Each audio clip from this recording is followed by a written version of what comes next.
bismillah. waxaan isku dayaa maanta inaan tixir duubo oo ka sheekeynaysa qiimaha ay walaashu inoo leedahay. waxaanay ku bilaabmaysaa sida tan: maamuuska sharaftiyo milgahayga ruuxday, meeqaamka guushay, musbaaxii iftiimay, muruq iyo lixaaday, ilaa mowdka oofsado ma facaan dhammaanay, karti laygu moosaay, mudacayga garahay, macno iyo aqoonay, hanti mowla bixiyay, magacayga leexdee muna sharafsa nooray, waxa dhacay masiibaad rag miciyo dhiigliyo manaxaana weeyaan, meerahiina joogoo midiyey samaysteen midabay u yeeleen, mid kastaana waa cayn macal bay rabaan badi, sida masaska weeye musaskiina joogay maqaariibta ha u bixin, micno guurka weeye haddaad maagta maandhay,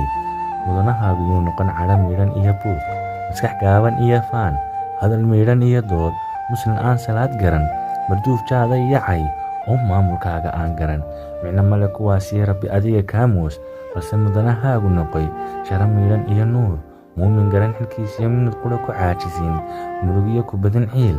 anna dhaqasha meele oo lagugu meeqaan, raasweyn marwo a noqo, talku kugu muraasade, muulahayn arsaaqiyo ubadkaba ku maashee, weligaa mataanee mid 20 dhaafsii, meeqaan ku noolow, carafiyo makaba aad, maalinkay u daran tahay kitaabkaaga midigta meel roo nagaa sii, mudanay qaaliyey nuur, muulahaynna kula sii, marka leeta aakhiro inagoo mataanaa iyo walaalo mowqacan,